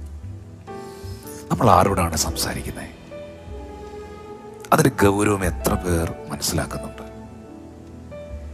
Praise God. ആ സീരിയസ്നെസ് മനസ്സിലാക്കി വേണം ആ പ്രാർത്ഥനാ മുറിയിലിരുന്ന് ദൈവത്തോട് സംസാരിക്കാൻ. ദൈവം നമ്മുടെ അപ്പായാണ്, പേടിക്കാനൊന്നുമില്ല. പ്രസിഡന്റിൻ്റെ മുമ്പിലോ പ്രധാനമന്ത്രിയുടെ മുമ്പിലോ ഒരു രാജാവിൻ്റെ മുമ്പിലോ പോയിരിക്കുന്ന പേടിയൊന്നും വേണ്ട. അവൻ നമ്മുടെ അപ്പായാണ്, നമ്മുടെ സ്നേഹിതനാണ്. നമ്മുടെ അമ്മയേക്കാൾ, നമ്മുടെ അപ്പനേക്കാൾ, നമ്മുടെ സഹോദരങ്ങളെക്കാൾ, നമ്മുടെ കൂട്ടുകാരേക്കാൾ, നമ്മുടെ എല്ലാവരെക്കാളും അധികം അവൻ നമ്മെ അറിയുന്നവനാണ്. പക്ഷേ നമ്മുടെ ദൈവം സർവശക്തനാണ്. ആ ദൈവത്തിന് കൊടുക്കേണ്ട മുഴുവൻ ബഹുമാനവും സ്നേഹവും ആദരവുകളും കൊടുത്തുകൊണ്ട് ദൈവസന്നിധിയിൽ നിങ്ങൾക്ക് പ്രാർത്ഥിക്കാൻ കഴിയണം. അതിന് ഭയങ്കര ശക്തിയുണ്ട്. നിങ്ങളുടെ തൊട്ട് കൺമുൻപിൽ നിൽക്കുന്ന ദൈവത്തെ ആ കണ്ണയിലോട്ട് നോക്കിക്കൊണ്ട്, ആ മുഖത്തോട്ട് നോക്കിക്കൊണ്ട്, വിശ്വാസത്തിൽ അവനെ കണ്ടുകൊണ്ട് നിങ്ങൾക്ക് പ്രാർത്ഥിക്കുവാൻ കഴിഞ്ഞാൽ അതാണ് ഏറ്റവും ശക്തമേറിയ പ്രാർത്ഥന. ഞാനിനി മറ്റൊരു സംഭവം കാണിക്കാം. ഞാനിപ്പോൾ പറഞ്ഞല്ലോ, പ്രാർത്ഥനയ്ക്ക് നിങ്ങൾക്കൊരു പ്രൈവറ്റ് പ്ലേസ് ഉള്ളത് എപ്പോഴും നല്ലതാണ്. വാതിലടച്ച് മറ്റ് ഡിസ്ട്രാക്ഷൻസ് എല്ലാം ഒഴിവാക്കി, മൊബൈൽ ഫോണും ടി വിയൊക്കെ ഓഫാക്കി, എല്ലാം സൈലൻറ്റിലൊക്കെ ഇട്ട് മാക്സിമം നിങ്ങളുടെ പ്രാർത്ഥനാ മുറിയിൽ, this is my humble request U, ഇതെൻ്റെ ഒരു അപേക്ഷയാണ്, ഞാൻ നിങ്ങളെ കൺട്രോൾ ചെയ്യല്ല. കഴിവതും ഈ ഒറ്റയ്ക്കിരുന്ന് പ്രാർത്ഥിക്കുന്ന സമയത്ത് നിങ്ങളുടെ പ്രാർത്ഥനാ മുറിയിൽ നിങ്ങളുടെ മൊബൈൽ ഫോൺ കൊണ്ടുപോകാതിരിക്കാൻ ശ്രമിക്കുക. കൊണ്ടുപോയാലും നിങ്ങളത് സൈലൻറ്റ് മോഡിലിട്ടിങ്ങനെ കോള് വരുന്നതോ നോട്ടിഫിക്കേഷൻ വരുന്നതോ കാണാതിരിക്കത്തക്ക രീതിയിൽ അതിനെ മാറ്റിവെക്കുക. മാക്സിമം പ്രിന്റഡ് ബൈബിൾ ഉപയോഗിക്കുക. പ്രിന്റ് ചെയ്തിരിക്കുന്ന ബുക്ക് ബൈബിൾ മാക്സിമം യൂസ് ചെയ്യുക. കാരണം നമ്മൾ ഈ ഫോണിനകത്ത് ബൈബിൾ നോക്കുന്ന തെറ്റാന്ന് ഞാൻ പറയുന്നില്ല, നോക്കിക്കോ, ഒരു കുഴപ്പമില്ല. പക്ഷെ നമ്മൾ ഈ പ്രാർത്ഥിക്കാനൊക്കെ ഇരിക്കുമ്പം ഫോൺ ബൈബിളാണ് നമ്മൾ ഉപയോഗിക്കുന്നതെങ്കിൽ അതിൽ വൈഫൈയോ നെറ്റോ കണക്റ്റ് ആണെങ്കിൽ നമ്മൾ നോക്കിക്കൊണ്ടിരിക്കുമ്പോൾ ചിലപ്പോൾ നോട്ടിഫിക്കേഷൻ വരും, മെസ്സേജുകൾ വരും, നമ്മുടെ മൈൻഡ് അവിടുന്ന് ഡൈവേർട്ടായി പോകും. അത് വരാതിരിക്കാൻ ആ ഒരു പ്രെയർ റൂമിനെ, ആ ഒരു മൊമെൻറ്റിനെ ഭയങ്കര സീരിയസ് ആയി നിങ്ങൾ കാണണം. ഞാനൊരു സംഭവം കാണിക്കാൻ പോവാം. നമുക്കറിയാം നമ്മുടെ പ്രെയർ ലൈഫിൻ്റെ, പ്രാർത്ഥനയുടെ റോൾ മോഡൽ, നമ്മുടെ ഹീറോ യേശു ക്രിസ്തുവാണ്. എനിക്ക് ഒത്തിരി പേരെ കുറിച്ച് പറയാനുണ്ട് കേട്ടോ. പ്രാർത്ഥനാ വീരന്മാരുടെ ഭയങ്കര ചരിത്രങ്ങളുണ്ട്. ഉണർവുകൾക്ക് നേതൃത്വം കൊടുത്തവർ, Azusa street revival, Wales revival, Pensacola revival, അങ്ങനെ ഒത്തിരി റിവൈവൽസിനെ കുറിച്ച് പറയാനുണ്ട്. ഈ കൊട്ടാരക്കര റിവൈവലിനെ കുറിച്ചും കേരളത്തിൽ നടന്ന ഈ ഉണർവിനെ കുറിച്ചും എനിക്ക് പറയാനുണ്ട്. അതിലെല്ലാം പ്രാർത്ഥനയാണ്, മുഴുവൻ മണിക്കൂറുകളുടെ പ്രാർത്ഥനയാണ്, ഒരുപാട് പേരുടെ പ്രാർത്ഥനയാണ്. എന്നാൽ നമ്മുടെ മോഡൽ ഈ പറയുന്ന പാസ്റ്റർമാരോ ഈ റിവൈവലിസ്റ്റുമാരോ ഒന്നുമല്ല. നല്ലത് അവരെ നോക്കുന്നത്, ആ റിവൈവലിൻ്റെ ആ റീസൺ പഠിക്കുന്നത് വളരെ നല്ലതാണ്. പക്ഷേ പ്രാർത്ഥന എപ്പോഴും ശക്തമാകുന്നത് നമ്മുടെ കർത്താവ് യേശുവിലേക്ക് നമ്മൾ നോക്കുമ്പോഴാണ്. അതാണ് എബ്രായർ 11:1 പറയുന്നത്, വിശ്വാസത്തിൻ്റെ നായകനും പൂർത്തീകരിക്കുന്നവനുമായ യേശുവിനെ നോക്കി നിങ്ങളുടെ ഓട്ടം സ്ഥിരതയോടെ ഓടുക. എബ്രായർ 12:1. എബ്രായർ 3:1 എഴുതിയിരിക്കുന്നത്, അതുകൊണ്ട് പ്രിയ സഹോദരന്മാരെ, സ്വർഗീയ വിളിക്ക് ഓഹരിക്കാരായുള്ളവരെ, നാം സ്വീകരിച്ചു പറയുന്ന അപ്പോസ്തലനും ശ്രേഷ്ഠ മഹാപുരോഹിതനുമാകുന്ന യേശുവിനെ ശ്രദ്ധിച്ച് നോക്കുക. അങ്ങനെ നോക്കിയാൽ ഞാനൊരു സംഭവം കാണിക്കുകയാണ്. മത്തായി സുവിശേഷം 14 22 മുതലുള്ള വാക്യം. ഞാനിത് വായിക്കുമ്പം ബൈബിളുള്ളവരൊന്ന് നോക്കിയാൽ വളരെ നന്നായിരിക്കും. ആ ഭാഗം ഭയങ്കര ഇമ്പോർട്ടൻ്റ് ആണ്. അവിടെ എഴുതിയിരിക്കുന്നു, ഉടനെ യേശു താൻ പുരുഷാരത്തെ പറഞ്ഞയക്കുന്നതിനിടയിൽ ശിഷ്യന്മാർ പടകിൽ കയറി തനിക്ക് മുൻപായി അക്കരയ്ക്ക് പോകാൻ അവരെ നിർബന്ധിച്ചു. അവൻ പുരുഷാരത്തെ പറഞ്ഞയച്ചിട്ട് പ്രാർത്ഥിക്കാൻ തനിയെ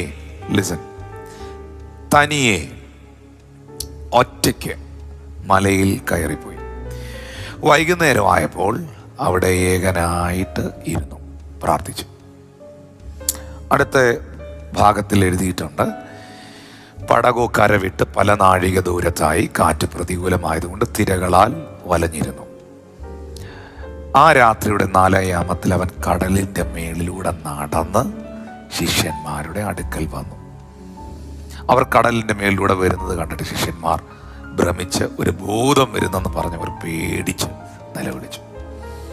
ഉടനെ യേശു അവരോട്, ധൈര്യപ്പെടുവീൻ, ഞാനാകുന്നു, പേടിക്കണ്ട എന്ന് പറഞ്ഞു. ഇവിടെ ഞാനൊരു ഒരു വലിയ സംഭവം ഈ ഭാഗത്ത് നിന്ന് കാണിക്കുകയാണ്. യേശു കർത്താവിന് പ്രാർത്ഥിക്കണം. യേശുവിന് പ്രാർത്ഥിക്കണം. എങ്ങനെ പ്രാർത്ഥിക്കണം? തനിച്ചിരുന്ന് പ്രാർത്ഥിക്കണം. അതിന് കർത്താവ് എന്തോ ചെയ്തേ? ഒന്ന്, യേശു കർത്താവ് പുരുഷാരത്തെയും ശിഷ്യന്മാരെയും നിർബന്ധമായി പറഞ്ഞു വിട്ടു. ഒന്നാമത് എന്ത് ചെയ്തേ? പുരുഷാരത്തെയും ശിഷ്യന്മാരെയും. നിങ്ങൾ ആ വാക്യം എടുത്ത് നോക്കി, നിർബന്ധമായി, നിർബന്ധിച്ചു എന്നൊരു വാക്കുണ്ടോ നോക്കി. മത്തായി 14:22 നിർബന്ധിച്ചു, നിർബന്ധമായിട്ട് അവരെ എല്ലാം പറഞ്ഞു വിട്ടു. എന്തിനു വേണ്ടി? പ്രാർത്ഥിക്കാൻ. അതെന്താ അങ്ങനെ? ഈ പ്രാർത്ഥനയ്ക്ക് പ്രോത്സാഹനം തരാതെ പ്രാർത്ഥനയെന്ന് എഴുതി കാണിച്ചാൽ ഉറങ്ങുന്ന ടീമുകളെയെല്ലാം കർത്താവ് പറഞ്ഞു വിട്ടു. നമുക്കറിയാം ശിഷ്യന്മാരെ, പ്രാർത്ഥിക്കാം എന്ന് പറഞ്ഞാൽ അവർക്ക് ഉറക്കം വരും.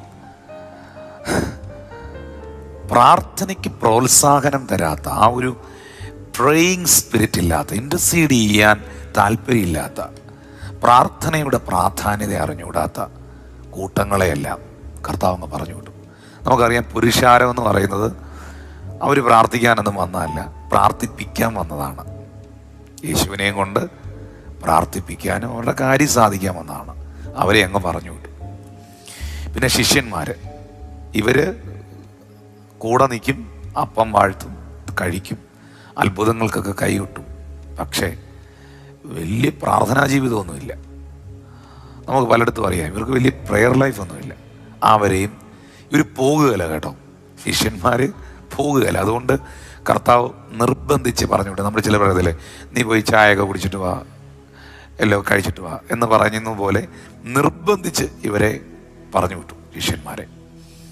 എന്നിട്ട് കർത്താവ് പ്രാർത്ഥിപ്പാൻ തനിയേ മലയിലേക്ക് കയറിപ്പോയി. അപ്പോൾ എൻ്റെ അടുത്ത ചോദ്യം, ശിഷ്യന്മാരെയും പുരുഷാരത്തെയും പറഞ്ഞു വിട്ടത് ആ ഡിസ്ട്രാക്ഷൻ ഒഴിവാക്കാനാണ്. സത്യം, കോൺസെൻട്രേറ്റ് ചെയ്യാൻ വേണ്ടിയിട്ടാണ്, പ്രാർത്ഥിക്കാൻ വേണ്ടിയിട്ടാണ്. പക്ഷെ എന്തിനീ മലയിൽ കയറിപ്പോയേ? താഴെ ഒന്ന് പ്രാർത്ഥിച്ചാൽ ദൈവം കേൾക്കില്ലേ? അതും മറ്റൊന്നിനുമല്ല പ്രിയരെ. ശരിക്കും അവിടെ ഇരുന്ന് പ്രാർത്ഥിക്കുമ്പോൾ ഒരു അറ്റ്മോസ്ഫിയർ ഉണ്ട് അവിടെ, മറ്റ് ഡിസ്റ്റർബൻസ് ഒന്നുമില്ല. ചുറ്റും നോക്കുമ്പം മറ്റൊന്നുമില്ല. ആ മൗണ്ടനിൽ ഇരുന്ന് പ്രാർത്ഥിക്കാൻ ഒരു ഏകാഗ്രത കിട്ടും. അതിനുവേണ്ടി മാത്രമാണ്. അപ്പോൾ ഇപ്പോഴും നമ്മുടെ പ്രാർത്ഥനയ്ക്ക് തടസ്സമായി നിൽക്കുന്ന സാഹചര്യങ്ങളെ നമ്മൾ ഒഴിവാക്കണം. എന്നിട്ട് വൈകുന്നേരം ഏകനായിട്ട് ഒറ്റയ്ക്കിരുന്ന് അപ്പായോട് മകൻ വർത്താനം പറഞ്ഞു, പിതാവിനോട് പുത്രൻ സംസാരിച്ചു. ഇനി അടുത്തൊരു ചോദ്യം, പക്ഷേ ഞാൻ എങ്ങനെ പ്രാർത്ഥിക്കേണ്ടി? അതിന് ലാംഗ്വേജ് ഇല്ലെന്നാണ് എൻ്റെ അർത്ഥം, എൻ്റെ ഒരു ചിന്ത. അതിന് പ്രാർത്ഥനയ്ക്ക് ലാംഗ്വേജ് ഇല്ല, പ്രാസമൊന്നും വേണ്ട. ചിലർ പറയത്തില്ലേ, പുള്ളിക്ക് പ്രാർത്ഥിക്കാൻ ഭയങ്കര കഴിവുള്ള ആളാണ്. അതിന് കഴിവല്ല, യഥാർത്ഥമായി പ്രാർത്ഥനയ്ക്ക് കഴിവില്ല. ഞാനൊരു ചോദ്യം ചോദിക്കട്ടെ, നിങ്ങളുടെ അപ്പനോടോ നിങ്ങളുടെ അമ്മയോടോ സംസാരിക്കാൻ നിങ്ങൾ 2 വർഷത്തെ കോഴ്സിന് പോയോ? എൻ്റെ ഡാഡിയോട്, എൻ്റെ പപ്പായോട്, എൻ്റെ അമ്മയോട്, എൻ്റെ അച്ഛനോട് സംസാരിക്കാൻ ഞാൻ 6 മാസത്തെ ഒരു കോഴ്സിന് പോകുന്നുണ്ട്, പോയോ? ഇല്ല. അപ്പനോട് സംസാരിക്കാൻ എന്തിനാ കോഴ്സ്? അമ്മയോട് സംസാരിക്കാൻ എന്തിനാ ട്യൂഷൻ? അപ്പാ, അമ്മ എന്ന് വിളിക്കുന്നതിൽ എന്ത് ലാംഗ്വേജ്? അതിൽ ലാംഗ്വേജ് ഒന്നുമില്ല. സ്നേഹമുള്ള അപ്പനോട് അമ്മയോട് സംസാരിക്കുന്നതിന് എന്ത് ലാംഗ്വേജ്? നമ്മൾ ഈ അപ്പന്മാരും അമ്മമാരും കുഞ്ഞുങ്ങളെ താലോലിക്കുമ്പം അവരുടെ സ്നേഹം കൂടി കുഞ്ഞുങ്ങളെ ഇങ്ങനെ കയ്യിലെടുത്ത് വെച്ചൊക്കെ ലാളിക്കുമ്പം ചക്കരമുത്തേ എന്നൊക്കെ വിളിക്കുമ്പോൾ അതിനകത്ത് എന്തോ ലാംഗ്വേജ്? ഒരു ലാംഗ്വേജും ഇല്ല. സത്യം പറഞ്ഞാൽ ഈ ചില ആൾക്കാരൊക്കെ വലിയ പ്രാസമൊക്കെ ഒപ്പിച്ച് പ്രാർത്ഥിക്കുമ്പോൾ എനിക്ക് ചിരി വരാറുണ്ട്. പ്രാർത്ഥിക്കാനായിട്ട് വലിയ സ്റ്റൈലൊക്കെ ഇറക്കുമ്പം വലിയ വാക്ചാതുര്യമൊക്കെ ഉപയോഗിച്ചങ്ങ് പിടിച്ചുകൊണ്ട് വരുമ്പോൾ ചില സമയത്തൊക്കെ ഞാൻ ചിന്തിക്കാറുണ്ട്, ഇവർ ആരെ കേൾപ്പിക്കാനായി പ്രാർത്ഥിക്കുന്നതെന്ന്. ഞാൻ പ്രാർത്ഥിക്കുന്നത് മനുഷ്യനെ കേൾപ്പിക്കാനല്ല, ഞാൻ പ്രാർത്ഥിക്കുന്നത് എൻ്റെ അപ്പ കേൾക്കാനാണ്. ഞാൻ സംസാരിക്കുന്നത് എൻ്റെ അപ്പായോടാണ്. പക്ഷെ എന്നാൽ ആ പ്രാർത്ഥന പരിജ്ഞാനത്തോടെ ആയിരിക്കണം. പൗലോസ് പറയുന്നുണ്ടല്ലോ, ഞാൻ ബുദ്ധി കൊണ്ടും പ്രാർത്ഥിക്കും, ഞാൻ ആത്മാവ് കൊണ്ടും പ്രാർത്ഥിക്കും. ഞാൻ ബുദ്ധി കൊണ്ടും പാടും, ആത്മാവ് കൊണ്ടും പാടും. ഒരു മരണ വീട്ടിൽ ചെല്ലുമ്പം അവിടെ പ്രാർത്ഥിക്കേണ്ട ഒരു വിസ്ഡമുണ്ട്. മരണ വീട്ടിൽ ചെന്നിട്ട് പ്രാർത്ഥിക്കാൻ ഒരു വിസ്ഡമുണ്ട്. ആ വിസ്ഡത്തിൽ വേണം പ്രാർത്ഥിക്കാൻ. ഒരു വിവാഹ ശുശ്രൂഷയ്ക്ക് വേണ്ടി പ്രാർത്ഥിക്കുമ്പോൾ ആ പരിജ്ഞാനത്തിൽ നിന്ന് വേണം പ്രാർത്ഥിക്കാൻ. ഒരു ഹൗസ് വാമിങ്ങിന് പോകുമ്പോൾ അല്ലെങ്കിൽ ഒരു രോഗിയെ കണ്ട് പ്രാർത്ഥിക്കാൻ പോകുമ്പോൾ ആ സാഹചര്യം മനസ്സിലാക്കി, ആ ക്രൗഡിനെ മനസ്സിലാക്കി, ആ സിറ്റുവേഷൻ അനുസരിച്ച് വേണം പിതാവിനോട് പ്രാർത്ഥിക്കാൻ. അല്ലാതെ മരണ വീട്ടിൽ ചെന്ന് മൈക്കെടുത്തിട്ട് വായു എന്നതൊക്കെ വിളിച്ച് പറഞ്ഞാൽ അത് പരിഹാസത്തിന് കാരണമായി തീരും. അവിടെ പരിജ്ഞാനത്തോടെ വേണം പ്രാർത്ഥിക്കാൻ. പക്ഷേ നമ്മുടെ പേഴ്സണൽ പ്രയറിൽ ശ്രദ്ധിച്ചേ, നമ്മൾ ഈ ഒറ്റയ്ക്ക് റൂമിൽ ഇരുന്ന് പ്രാർത്ഥിക്കത്തില്ലേ, തനിച്ചിരുന്ന് പ്രാർത്ഥിക്കത്തില്ലേ, അതിന് ലാംഗ്വേജ് ഒന്നുമില്ല. അവിടെ പരിജ്ഞാനോ വിസ്ഡോ ഒന്നുമില്ല. കാലയിലോട്ട് വീഴുക, അപ്പായെ കെട്ടിപ്പിടിച്ച് പ്രാർത്ഥിക്കുക, നിലവിളിക്കുക, ആ കണ്ണയിലോട്ട് നോക്കി സംസാരിക്കുക. തൻ്റെ വചനത്തെ ഏറ്റുപറഞ്ഞ് പ്രാർത്ഥിക്കുക. ആ ഹൃദയം അപ്പായുടെ മുന്നിലോട്ട് പകരുക. തനിച്ചേകനായി ഇതാ പുത്രൻ പിതാവിനോട് സംസാരിക്കുന്നു. അടുത്തൊരു ഭാഗം നിങ്ങൾ ശ്രദ്ധിച്ചോ? ആ പ്രാർത്ഥനയുടെ മൗണ്ടനിലിരുന്ന യേശു, ശിഷ്യന്മാർ പടകു എടുത്തുകൊണ്ട് ഒത്തിരി പല ദൂരം പോയി കേട്ടോ. കണ്ണെത്താ ദൂരത്തോളം അവർ പോയി കഴിഞ്ഞു. പല നാഴിക അവർ ദൂരത്തായി. In the midst of the sea എന്ന് അവിടെ എഴുതിയിരിക്കുന്നത്. But the ship was now in the midst of the sea. ആ കടലിൻ്റെ ഒത്ത നടുക്കിൽ എത്തി അവര്. പക്ഷേ പ്രാർത്ഥനയിലിരുന്ന യേശു കർത്താവ് അപകടത്തിലായ ശിഷ്യന്മാരുടെ പ്രതിസന്ധി തിരിച്ചറിഞ്ഞു. ബൈനോക്കുലർ വെച്ച് നോക്കിയതൊന്നുമല്ല, ബൈനോക്കുലർ വെച്ചിട്ട് കർത്താവ് നോക്കുന്നതല്ല. പ്രാർത്ഥനയിലിരുന്ന യേശുവിന് തൻ്റെ മക്കൾ, തൻ്റെ ശിഷ്യന്മാർ അപകടത്തിലായിട്ടുണ്ട് എന്ന് മനസ്സിലായി. ഇതൊരു ഭയങ്കര സത്യമാണ്. നമ്മുടെ വീട്ടിൽ പ്രാർത്ഥിക്കുന്ന ഒരു അമ്മയുണ്ടെങ്കിൽ ആ അമ്മയ്ക്ക് സെൻസ് ചെയ്യും, എൻ്റെ മോന് വേണ്ടി പ്രാർത്ഥിക്കണം, ആ വിഷയത്തിന് വേണ്ടി പ്രാർത്ഥിക്കണം. അവനെന്തോ ഒരു വിഷയം ഉണ്ടാകാൻ പോകുന്നു, അവൾക്ക് എന്തോ ഒരു ബുദ്ധിമുട്ട് വരാൻ പോകുന്നു, അല്ലെങ്കിൽ ചർച്ചിൽ അങ്ങനെ ഒരു കാര്യം വരാൻ പോകുന്നു. ഈ പ്രാർത്ഥിക്കുന്നവർക്ക്, ഒത്തിരി മണിക്കൂറുകൾ പ്രാർത്ഥിക്കുന്നവർക്ക് ദൈവം ചിലരെക്കുറിച്ച് ചിലതൊക്കെ വെളിപ്പെടുത്തി കൊടുക്കും. ദൈവം സംസാരിക്കും. പ്രാർത്ഥിക്കുന്നവർക്കാണേ. കർത്താവിൻ്റെ പ്രാർത്ഥനയിൽ തൻ്റെ ശിഷ്യന്മാർ അപകടത്തിലാണെന്ന് അവർക്ക് വെളിപ്പെട്ടു. അങ്ങനെ എത്ര അമ്മമാരെ എനിക്കറിയാമെന്നറിയോ? ആ ലിസ്റ്റിൽ എൻ്റെ അമ്മയുണ്ട് കേട്ടോ. മോനെ നീ എവിടാ, നീ ഓക്കെ ആയിട്ടിരിക്കുന്നോ? നമ്മൾ ചോദിക്കും, എന്താ അമ്മ അങ്ങനെ ചോദിച്ചേ? അല്ല, നിനക്ക് എന്തോ ഒരു ബുദ്ധിമുട്ടുള്ളതുപോലെ എനിക്ക് തോന്നി. കറക്റ്റായിരിക്കും, അത് കൃത്യമായിരിക്കും. കാരണം പ്രാർത്ഥിക്കുന്നവർക്ക്, നമ്മുടെ ചർച്ചിലുള്ളവരും അങ്ങനെ പ്രാർത്ഥിക്കുന്നവർ പറഞ്ഞിട്ടുണ്ട്, പക്ഷേ ഒരു വലിയൊരു നന്മ വരാൻ പോവുക കേട്ടോ, വലിയൊരു ബ്ലസ്സിങ് വരാൻ പോകും, ഒരു ഡെലിവറൻസ് നടക്കാൻ പോവുക. എങ്ങനെ മനസ്സിലായി ബ്രദറെ? ഞാൻ ഇന്നലെ ഒത്തിരി സമയം പാസ്റ്ററിന് വേണ്ടി, ചർച്ചിന് വേണ്ടിയും പ്രാർത്ഥിച്ചു. ദൈവം എന്നോട് അങ്ങനെ സംസാരിച്ചു. ഈ ദൈവത്തോട് സംസാരിക്കുന്നവരോട് ദൈവത്തിനും സംസാരിക്കാനുണ്ട്. ഇതൊരു വൺ വേ അല്ല. നമ്മളിലെ ഷോപ്പിംഗ് ലിസ്റ്റ് എഴുതിയിട്ട് ഇങ്ങനെ അരി 10 കിലോ, പഞ്ചസാര 2 കിലോ എന്ന് പറഞ്ഞിങ്ങനെ എഴുതി ദൈവത്തിന് കൊടുക്കുന്നതല്ല പ്രാർത്ഥന. ദൈവത്തിന് നമ്മളോട് തിരിച്ച് സംസാരിക്കാനുണ്ട്. അതിങ്ങനെ നമ്മൾ പ്രാർത്ഥിച്ച് ആ പ്രെയറിൽ ഇങ്ങനെ ഇരുന്ന് കഴിഞ്ഞിട്ട് വളരെ ക്വയറ്റായിട്ട്, ശാന്തമായിട്ട്, ഇങ്ങനെ വളരെ ശാന്തമായിട്ടിരുന്നു കൊണ്ട് വളരെ പ്രെയർഫുള്ളി ഇങ്ങനെ മെഡിറ്റേറ്റ് ചെയ്യുമ്പം നമ്മുടെ കാതിൽ, അല്ലെങ്കിൽ നമ്മുടെ സ്പിരിറ്റിൽ, നമ്മുടെ ആത്മാവിൽ നമുക്ക് ആ ബോധ്യങ്ങൾ ഇങ്ങനെ കിട്ടും. അല്ലെങ്കിൽ ആ സമയത്തൊരു വചനം ഇങ്ങനെ ഓടി നമ്മുടെ അകത്ത് വരുന്നതായിട്ട് നമുക്ക് ഫീൽ ചെയ്യും. ആ വചനത്തിലൂടെ കർത്താവ് സംസാരിക്കും. പെട്ടെന്ന് ആ വ്യക്തിക്ക് വേണ്ടി, ആ കാര്യത്തിന് വേണ്ടി, ആ വിഷയത്തിന് വേണ്ടി പ്രാർത്ഥിക്കാനൊരു പ്രേരണ കിട്ടും. അല്ലെങ്കിൽ ദൈവം നമ്മളോട് ഇടപെടും. അല്ല, നമ്മൾ കുറേ കാര്യങ്ങളൊക്കെ ഇങ്ങനെ പറഞ്ഞ് ബ്ലാന്ന് പറഞ്ഞിട്ട് അങ്ങ് എഴുന്നേറ്റ് പോകുന്നതല്ല പ്രാർത്ഥന. ദൈവത്തോട് സംസാരിച്ചതിന് ശേഷം, പ്രാർത്ഥിച്ചതിന് ശേഷം കുറച്ച് സമയം മെഡിറ്റേറ്റ് ചെയ്യുക. അതല്ലേ ദാവീദ് പറഞ്ഞേ, എൻ്റെ ധ്യാനത്തിങ്കൽ തീ കത്തി എന്ന്. എൻ്റെ ധ്യാനത്തിങ്കൽ തീ കത്തി, അകത്ത മനുഷ്യനിൽ തീ പിടിച്ചു. ആ പ്രാർത്ഥന കഴിഞ്ഞ് കുറച്ച് സമയം ഇങ്ങനെ വളരെ ക്വയറ്റായിട്ട് ഇങ്ങനെ ഇരുന്ന് മെഡിറ്റേറ്റ് ചെയ്യുമ്പോഴാണ് ചില വചനത്തിലൂടെ, ചില കാര്യങ്ങളിലൂടെ ഒക്കെ കർത്താവ് നമ്മളോട് ഇടപെടുന്നത് നമുക്ക് ഫീൽ ചെയ്യുന്നത്, തിരിച്ചറിയാൻ കഴിയുന്നത്. അത് വളരെ ഇമ്പോർട്ടൻ്റ് ആണ്. ശിഷ്യന്മാർ പ്രതിസന്ധിയിലായിരിക്കുന്നത് യേശുവിന് പ്രാർത്ഥനയിൽ മനസ്സിലായി. ഇനി നിങ്ങൾ ആ സീന്, ആ രംഗം നിങ്ങളുടെ മനസ്സിലൊന്ന് കാണണേ. ഞാൻ എഴുന്നേറ്റ് നിന്ന് പ്രസംഗിക്കുമായിരുന്നെങ്കിൽ, ഞാൻ കൺവെൻഷനോ മീറ്റിങ്ങിനോ ചർച്ചിലോ പ്രസംഗിക്കുകയായിരുന്നെങ്കിൽ ഞാനിത് കാണിച്ചു തന്നേനെ. ഞാൻ വളരെ ക്വയറ്റായിട്ടാണ് നിങ്ങളോട് സംസാരിക്കുന്നതെങ്കിൽ നിങ്ങളൊന്ന് ഇമാജിൻ ചെയ്യണേ. ആ പ്രാർത്ഥനയിൽ പിതാവിൻ്റെ കൂടെ സമയം ചെലവഴിച്ച കർത്താവ് ആ മൗണ്ടനിൽ നിന്ന് ഇറങ്ങി താഴെ കൂടെ നടന്ന് നടന്ന് നടന്ന് ആ കടലിൻ്റെ മുകളിലൂടെ നടന്നങ്ങ് പോയി. എൻ്റെ ചോദ്യം, ഇപ്പൊ ഈ കടലിൻ്റെ മുകളിലൂടെ നടക്കുന്ന കർത്താവ് എവിടുന്ന് ഇറങ്ങി വന്നേ? റെസ്റ്റോറൻറ്റിൽ നിന്നാണോ പ്രയർ മൗണ്ടനിൽ നിന്നാണോ? യേശു കർത്താവ് ഇറങ്ങി വന്നത് പ്രാർത്ഥനയുടെ പർവ്വതത്തിൽ നിന്നാണ്.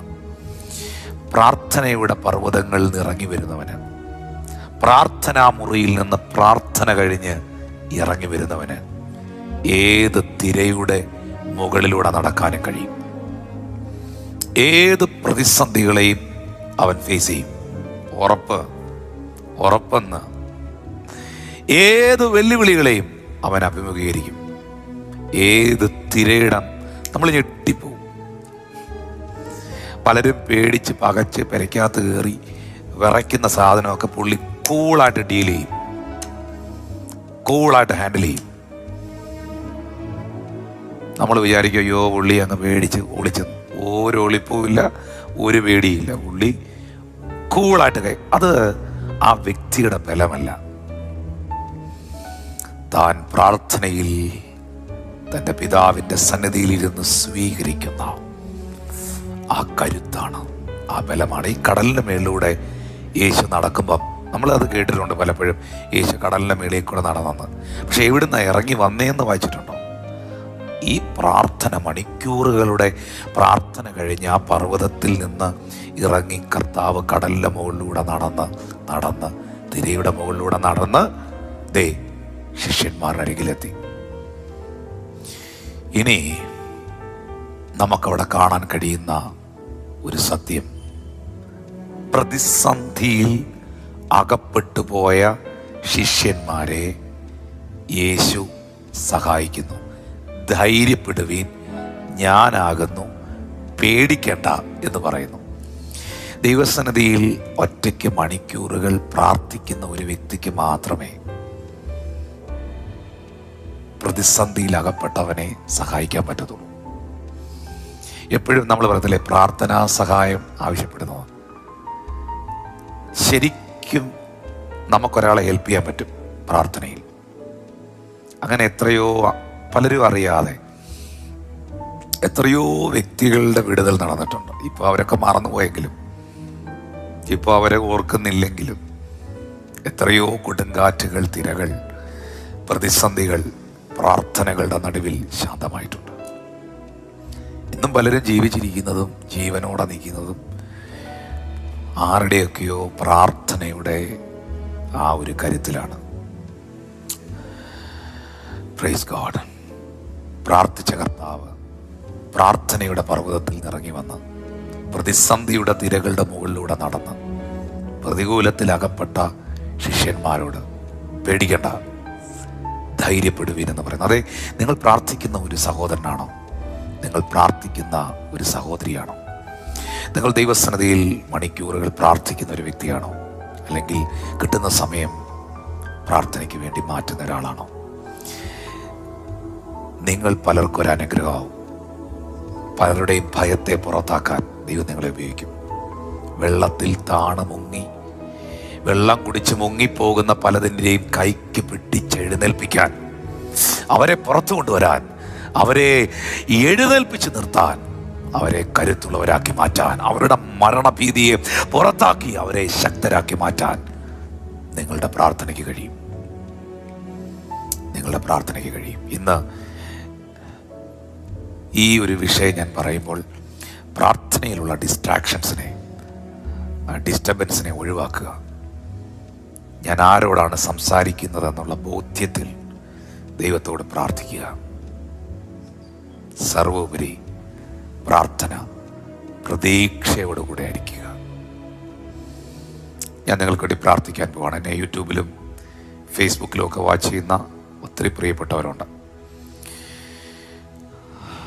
ഞാൻ അവരോട് സ്നേഹത്തോടെ പറയുന്നു, ഇപ്പോൾ തന്നെ നിങ്ങളിരിക്കുന്ന സ്ഥലത്ത് ആ കൈകളൊന്ന് ഉയർത്തി കണ്ണുകളടച്ച് ഒന്ന് പ്രാർത്ഥിക്കാൻ തുടങ്ങി.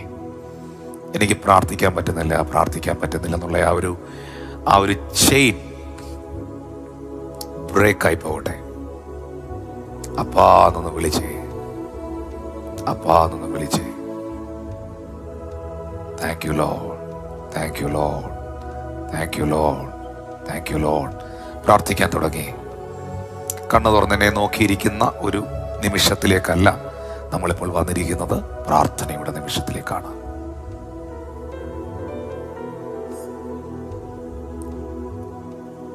എൻ ദൈവമേ, നിന്നിഷ്ടം ചെയ്യുവാൻ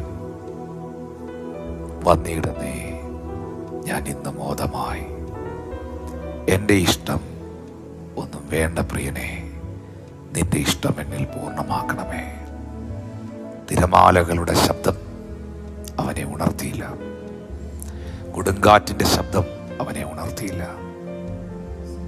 ഉപ്പിന്റെ പത ആ വെള്ളം അവന്റെ ശിരസിലൂടെ ഒഴുകി അതിന് നസ്രായനെ ഉണർത്താൻ കഴിഞ്ഞില്ല. പക്ഷേ അവരുടെ നിലവിളി അവനെ ഉണർത്തി. Thank you Lord, thank you Lord.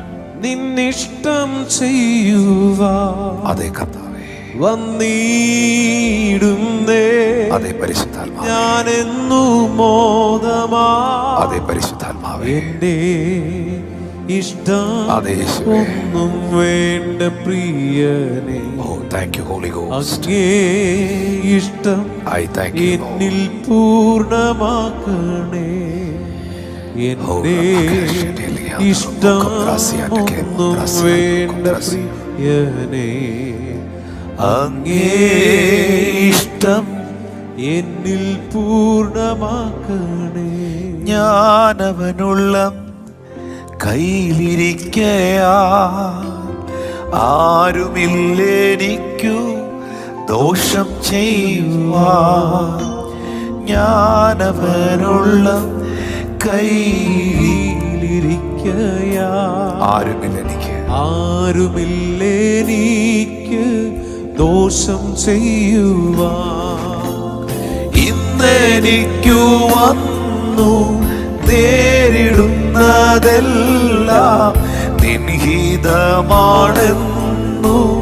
ഞാനറിയുന്നു.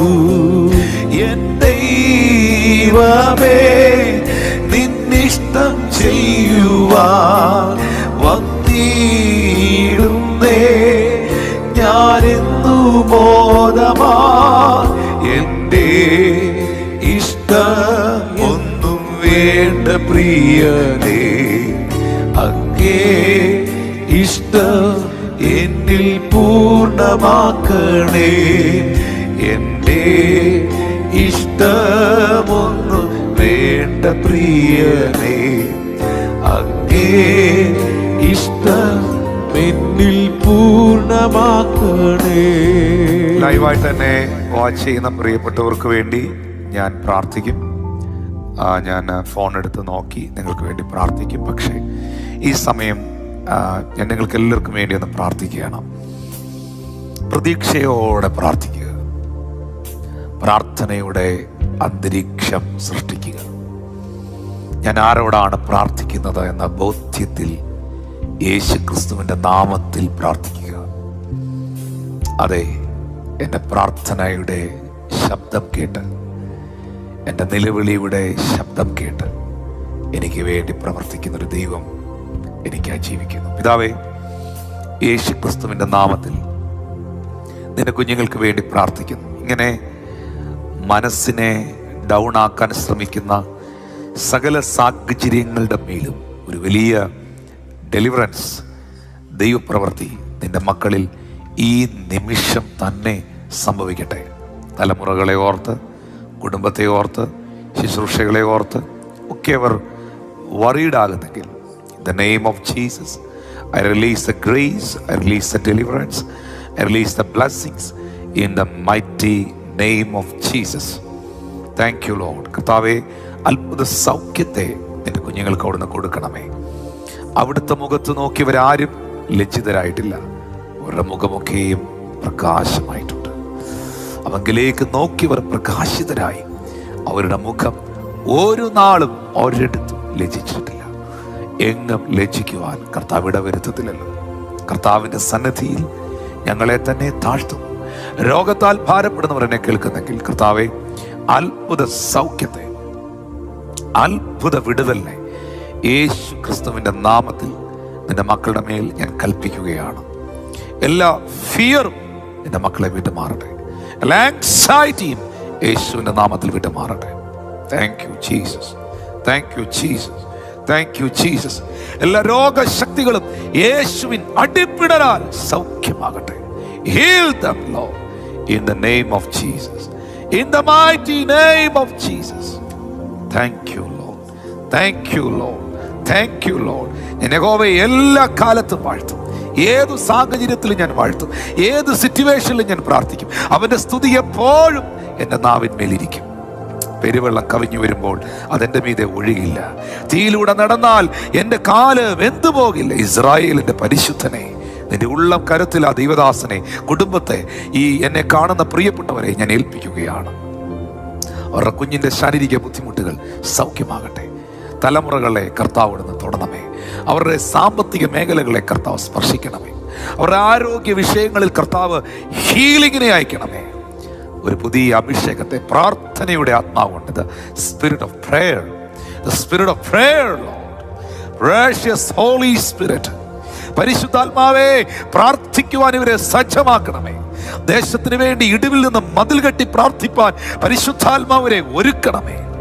സഭയ്ക്ക് വേണ്ടി, ദൈവദാസന്മാർക്ക് വേണ്ടി, കുടുംബങ്ങൾക്ക് വേണ്ടിയൊക്കെ പ്രാർത്ഥിപ്പാൻ, പേഴ്സണലി ഇരുന്ന് പ്രാർത്ഥിപ്പാൻ ഇവരെ സജ്ജമാക്കണമേ. ആ പ്രാർത്ഥിക്കാൻ കഴിയാത്ത ആ പിരിമുറുക്കത്തെ, പുറകോട്ട് വലിക്കുന്ന അശുദ്ധാത്മാവിനെ യേശുവിൻ നാമത്തിൽ ഞാൻ ശാസിക്കുകയാണ്. വിട്ടുപോ യേശുവിൻ നാമത്തിൽ ആ ദുഷ്ടശക്തി. Thank you Lord, thank you Lord, thank you Lord Jesus. Hallelujah. അതിശക്തന്മാരായ പ്രാർത്ഥനാ വീരന്മാരായി, പ്രാർത്ഥനാ പടയാളികളായി ഈ മകൾ, ഈ മകൻ, ഈ കുടുംബം മാറട്ടെ. ഇപ്പോൾ അവർ അന്യഭാഷയിൽ പ്രാർത്ഥിക്കുമ്പോൾ, ഇപ്പോൾ അവർ ആത്മാവിൽ പ്രാർത്ഥിക്കുമ്പോൾ ദൈവ സാന്നിധ്യം അവരെ കവർ ചെയ്യട്ടെ. അവരുടെ ഭവനത്തിലേക്ക് ആ ദൈവശക്തി ഇറങ്ങി വരട്ടെ. Thank you Lord. മണിക്കൂറുകൾ പ്രാർത്ഥിച്ചാലും മുഷിയാത്ത ഒരു ആത്മശക്തി അവരിലേക്ക് വ്യാപരിക്കട്ടെ. ദൈവശബ്ദം കേൾക്കാൻ അവരുടെ കാതുകളെയും ഹൃദയത്തെയും ആത്മാവിനെയും ആ സ്പിരിറ്റിനെ കർത്താവ് ഓപ്പൺ ആക്കണമേ. ആ സ്പിരിച്വൽ ഐസ്, ആത്മീക കണ്ണുകളെ തുറക്കണമേ. Thank you Lord, thank you Lord. പ്രാർത്ഥന കേട്ടതിന് നന്ദി. പിതാവിൻ്റെ, പുത്രൻ്റെ, പരിശുദ്ധാത്മാവിൻ്റെ നാമത്തിൽ നിന്റെ മക്കളെ ഞാൻ അനുഗ്രഹിക്കുന്നു. യൂട്യൂബിലും ഫേസ്ബുക്കിലും ഒക്കെ എന്നെ വാച്ച് ചെയ്യുന്ന കുഞ്ഞുങ്ങളെ, കുടുംബങ്ങളെ ഞാൻ ബ്ലസ് ചെയ്യുന്നു. എൽഷദായിലെ എല്ലാ കുടുംബങ്ങളെയും ബ്ലസ് ചെയ്യുന്നു, അനുഗ്രഹിച്ച് പ്രാർത്ഥിക്കുന്നു. വലിയ സൂപ്പർ നാച്ചുറൽ മിറക്കിളുകൾ കർത്താവ് അയക്കണമേ. യേശുവിൻ നാമത്തിൽ തന്നെ. ആമേൻ, ആമേൻ.